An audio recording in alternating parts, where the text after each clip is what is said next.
हे mates, आप celluloid paradise में हैं। Thor love and thunder, Odinson strongest avenger Thor वापस आ रहा है 8 जुलाई को, और थॉर से भिड़ने के लिए इस बार आ रहा है gore the God butcher. Thor love and thunder के बारे में बात करेंगे, लेकिन बात करने से पहले एक स्पॉइलर अलर्ट, क्योंकि स्पॉयलर्स हर जगह होते हैं। तो चलिए आपका वक्त जरा भी बर्बाद ना करते हुए वीडियो में आगे बढ़ते हैं। मूवी की लेंथ 2 घंटे 13 मिनट की है। अगर रिलीज से पहले चेंजेस नहीं होते हैं तो 2 घंटे 13 मिनट में जेन फॉस्टर का वर्दी होना, गॉर द गॉड बुचर की ओरिजिन और थॉर का रिटायरमेंट से वापस आना, इतना सब कुछ दिखा देना बहुत ही जबरदस्त और कमाल के डायरेक्शन की जरूरत है। अगर डायरेक्शन गड़बड़ हो जाती है तो मूवी बहुत बेकार हो जाएगी। ट्रेलर्स में हमें जितना भी दिखा है उससे ये पता चलता है कि थॉर एंड गेम के इवेंट्स के बाद वापसी करने की कोशिश में है। वो अपने स्टाइल में वर्कआउट कर रहा है। एक गॉड कैसे वर्कआउट करता है हम ये ट्रेलर्स में देख रहे हैं। सो वो वर्कआउट करके अपने बॉडी को वापस से रीगेन करता है, वो पुराना थॉर बनता है पूरी तरह से फिट। उसके बाद वो एक पहाड़ की चोटी पर एक बड़े से घने पेड़ के नीचे बैठकर ध्यान कर रहा है। वो अपने इनर पीस को ढूंढने की कोशिश कर रहा है। वो ये जानने की कोशिश कर रहा है कि वो क्यों है और उसका पर्पस क्या है। क्या वो सच में एक हीरो है या फिर वो एक हीरो कहलाने के लायक है या नहीं। सो बेसिकली वो रिटायरमेंट लेने की सोच रहा है, वो जंग छोड़ रहा है। और ये ध्यान करने वाला सीन क्रिस हेम्सवर्थ की ही एक मूवी एक्सट्रैक्शन से मैच कर जाता है। काफी सिमिलर सा सीन है। हमारा थॉर जंग से ऊब चुका है, जंग लड़ते लड़ते थक चुका है। जंग के जो रिजल्ट होते हैं वो देखकर जो जाने जाती है वो नज़ारे देख देख कर थॉर एक तरह से गिल्ट में है और वो जंग में वापस से नहीं जाना चाहता। इसलिए एक सीन में हम देखते हैं कि गार्डियंस ऑफ द गैलेक्सी की भी वो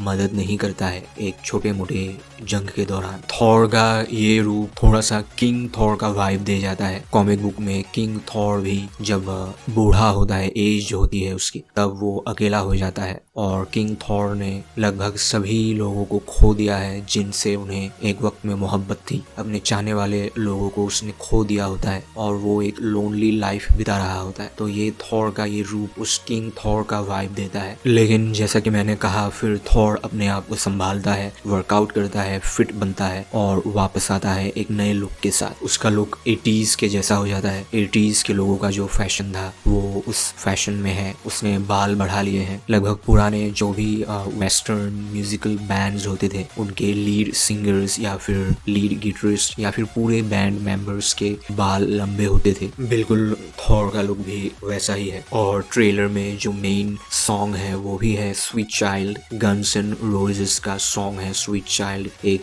क्लासिक सॉन्ग है, काफी खूबसूरत सॉन्ग है और ये गाना बचपन के यादों को ताज़ा कराती है। लेकिन थॉर के शांति और सुकून के दिन ज्यादा दिनों तक शायद नहीं होंगे, क्योंकि उसकी शांति भंग करने के लिए आ रहा है गॉर द गॉड बुचर। अब गॉर द गॉड बुचर की जो कॉमिक बुक ओरिजिन है वो काफी स्ट्रॉन्ग और वास्ट है। मैं ये आइडिया नहीं लगा पा रहा हूँ कि एक ही मूवी में इस कैरेक्टर को जस्टिस मिलेगा या नहीं। ऊपर से ये कैरेक्टर प्ले कर रहे हैं क्रिश्चियन बेल, जो एक बहुत ही जबरदस्त अभिनेता है। हम सभी जानते हैं द बैटमैन बने थे वो द डार्क नाइट ट्रिलॉजी में, भयंकर एक्टर है। तो क्रिश्चियन बेल एक ही मूवी में अगर सिमट जाए तो अच्छा नहीं लगेगा और मैं ये उम्मीद करूंगा कि गॉर का कैरेक्टर आगे कंटिन्यू हो। गॉर कॉमिक बुक में बहुत पुराना कैरेक्टर नहीं है। इसका फर्स्ट अपीयरेंस हुआ था 2013 में, जनवरी में। सीरीज थी Thor God of thunder. Issue 1 में पहली बार गॉर अपीयर हुआ था। इस कैरेक्टर को लिखा था जैसन आरोन ने और आर्ट वर्क किया था इसेड रिबिक ने। कॉमिक बुक में गॉर द गॉड बुचर काफी फेमस हुआ है, इस वजह से लाइव एक्शन में भी हम उसे देखने वाले हैं। गॉर के एलियन रेस नेम मेंशन नहीं किया गया है कॉमिक बुक में। वो एक ऐसे प्लैनेट में रहता था जिस प्लैनेट का नाम तक मेंशन नहीं किया गया है, यानी कि वो प्लैनेट है या नहीं, उस प्लैनेट के लोगों की क्या हालत है, इसकी खबर किसी को नहीं थी। उस प्लैनेट में अक्सर भूकंप होते रहते थे, पानी की कमी थी, खाने की कमी थी और उस प्लैनेट में बहुत बहुत ज्यादा वाइल्ड एनिमल्स थे, जंगली वहशी जानवरों से भरा पड़ा था वो ग्रह। गौर की माँ ऐसे ही जंगली जानवरों का एक दिन शिकार बन जाती है। फिर बाद में गौर की बीवी और बच्चे भी भूखमरी की वजह से मर जाते। लेकिन गौर की फैमिली और गौर का पूरा कबीला हर रोज भगवान से प्रार्थना किया करते थे कि भगवान आए और उन्हें बचाए, उनकी इन तकलीफों से उन्हें निजात दिलाए। लेकिन कभी भी भगवान उस प्लेनेट पर आया ही नहीं, और ऐसे में गौर को ये लगा कि शायद भगवान होते ही नहीं है, और वो अपना कबीला छोड़कर अकेले रहने के लिए निकल जाता है। जब अकेला गौर उस प्लेनेट पर होता है तब एक दिन उसके सामने आसमान में दो देवताएं लड़ते हुए आते हैं और जमीन पर गिर जाते हैं। तब पहली बार वो देवताओं को देखता है, उनकी लड़ाई को देखता है, और उनकी बातों से वो समझ जाता है कि यही देवता है। जब गौर को ये पता चलता है कि भगवान होते हैं तब उसे और गुस्सा आता है। उसे इस बात का गुस्सा होता है कि देवता होते हुए भी कभी भी उसकी मदद के लिए नहीं आए। इस वजह से वो उन दोनों की लड़ाई में कूदता है और उनमें से एक देवता का हथियार वो उठा लेता है, और वो देवता होता है नल। नल होते हैं डार्कनेस के देवता, यानी अंधेरे के देवता। अब ये एक इम्पोर्टेंट पॉइंट है, अगर नल को मूवी में दिखाया जाता है तो वो सीधे सीधे कनेक्टेड हो जाता है सिम्बायोट्स के साथ, क्योंकि नल ही वो देवता है जिन्होंने सिम्बायोट्स को जन्म दिया था। नल आदि पुरुष है एलियन रेस क्लिंटार का, और नल के जिस हथियार को, जिस तलवार को गौर उठाता है, उस तलवार का नाम होता है ऑल ब्लैक द नेक्रोस्वर्ड, और ये MCU का एक बहुत ही जबरदस्त हथियार है। गौर इसी तलवार से नल के साथ फाइट कर रहे दूसरे गोल्डन कलर के देवता को मार देता है, और उसके बाद उसका नाम पड़ता है गौर द गॉड बुचर। कहा यह जाता है कि नल ने कभी ना खत्म होने वाले अंधेरे से ऑल ब्लैक द नेक्रोस्वर्ड बनाया था, और उसे बनाने के लिए नल ने एक सेलेस्टियल के कटे हुए सर का इस्तेमाल किया था। आप सोचिए नल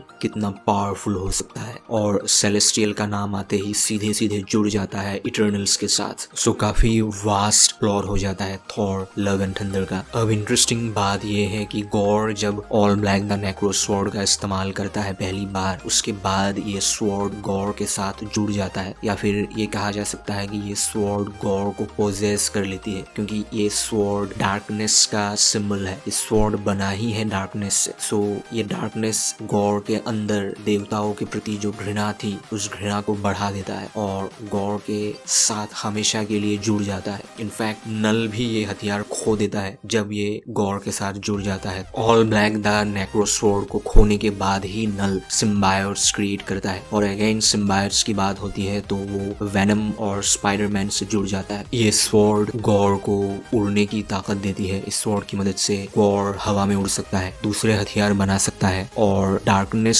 से भरी हुई कफन क्रिएट कर सकता है। सो गौर एक आम एलियन था, लेकिन ये नेक्रोस्वर्ड उसे पावर्स प्रोवाइड करती है और वो लगभग इनविंसिबल बन जाता है। इसे आप क्लॉक ऑफ लेविटेशन और डॉक्टर स्ट्रेंज के रिलेशन की तरह मान सकते हैं। इसमें म्योनिर की तरह कोई एन्चांटमेंट नहीं है। ऑल ब्लैक द नेक्रोस्वर्ड खुद गौर को चुनता है। नेक्रोस्वर्ड अपने बनाने वाले देवता नल को छोड़कर गौर के साथ जुड़ जाता है, और यही बात गौर को एक पावरफुल विलन साबित करती है। लेकिन मूवी में गौर विलन की तरह शायद इतना दिखाया नहीं जाएगा। मूवी खत्म होते होते गौर एक एंटी हीरो में बदल जाएगा, क्योंकि मुझे नहीं लगता कि क्रिश्चियन बेल पूरी तरह से विलन का रोल करेंगे। ऊपर से गौर की स्टोरी में एक इमोशनल एंगल है, जैसे कि MCU में अक्सर होता है, तो गौर का कैरेक्टर आगे भी कंटिन्यू होना चाहिए और वो एक एंटी हीरो की तरह शायद आगे एस्टैब्लिश होगा। और मैं चाहूंगा कि क्रिश्चियन बेल आगे भी इस कैरेक्टर को प्ले करे, और एक ही मूवी में गौर द गॉड बुचर की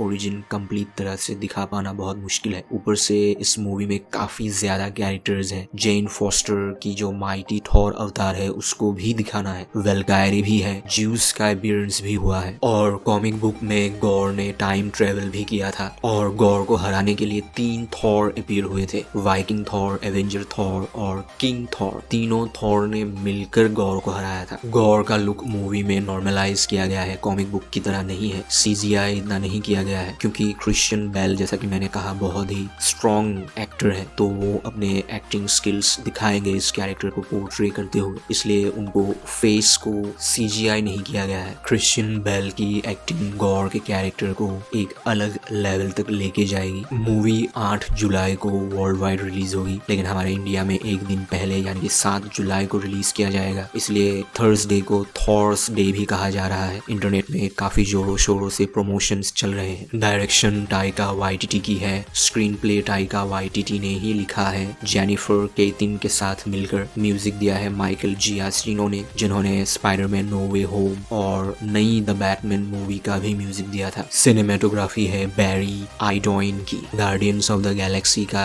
कैमियो होगा पूरी टीम का, लेकिन मुझे नहीं लगता वो मेजर रोल प्ले करेंगे मूवी में। वो शुरुआत में और शायद आखिर के बैटल में थॉर की मदद कर सकते हैं। काफी ज्यादा कैरेक्टर्स हैं मूवी में और प्लॉट भी काफी वास्ट है। जैसा कि मैंने आप लोगों को बताया, 8 जुलाई को मूवी रिलीज हो रही है और मैं उम्मीद करूंगा कि ये मूवी एक बहुत बड़ी ब्लॉकबस्टर साबित हो। सो मेट्स, आज के लिए इतना ही। आप लोगों की क्या राय है थॉर लव एंड थंडर को लेकर, वो आप कमेंट्स में बताइए। अगर मेरा ये वीडियो आप लोगों को अच्छा लगा तो वीडियो को लाइक कीजिए और अपनी मूवी बडीज के साथ शेयर कीजिए, और मेरे चैनल सेलुलॉइड पैराडाइज को प्लीज जरूर सब्सक्राइब कीजिए। मैं मिलता हूँ अगले वीडियो में, तब तक आप अपना ख्याल रखिए। Have a great time. Thank you so much.